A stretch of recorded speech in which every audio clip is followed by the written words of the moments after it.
I thought the only prison was the mind. And here I am again, back on Dad's farm, where it all started. It only seems like yesterday that I met my Ellie at one of those forgotten about church dances. Never liked them myself, too noisy and too many show-offs. But a friend of mine asked me along because he said there was a girl there that he fancied. It was all through them that I met my Ellie.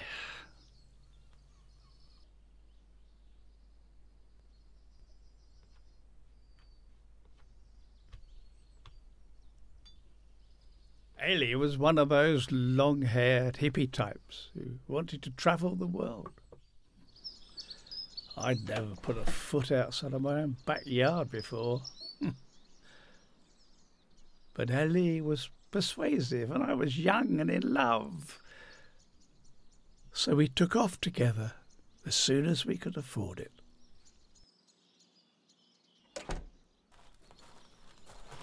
My Ellie would have been a gypsy if it wasn't for the money. Still, it was what it was after all. I'm a farmer's son, not a banker's brat. We had a lovely time travelling, though, while it lasted. But we had to get a job and settle down sometime. We were ahead of our time, you know. Moved in together and got married the year after. We struggled at first. Everyone did.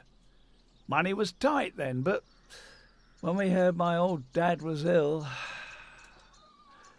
we had no choice but to move back home and help out. I wasn't keen at first. I knew it would be hard on Ellie. But what was I supposed to do? Dad needed help, and I was the only family he had. Ellie was a fun-loving girl when I met her. Lots of energy, you know. I always thought she would make a good mother one day.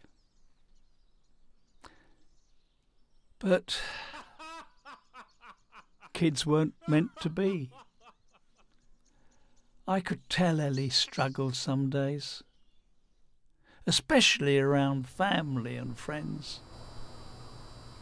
I thought a change of scenery would help lift the mood, so we took our first trip abroad. Flew from Heathrow on a Sunday. Cold as ice it was. We travelled in one of those super jets and hired one of those small campers. We kidded ourselves that we were okay. But all the holidays in the world couldn't hide the hurt Ellie felt.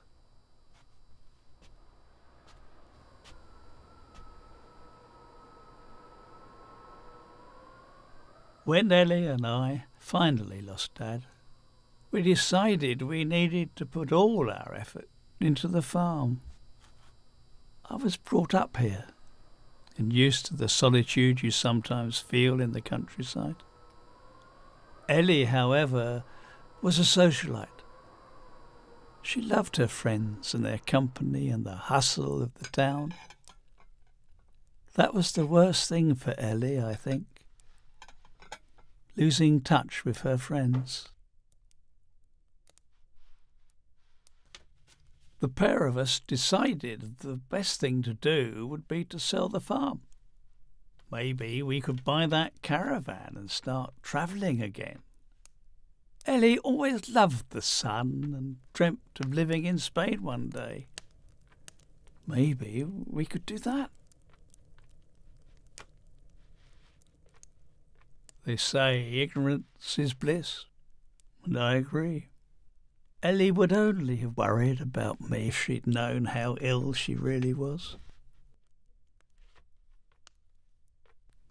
I know there was nothing she could have done to ease my pain. You can make all the plans in the world for when you retire.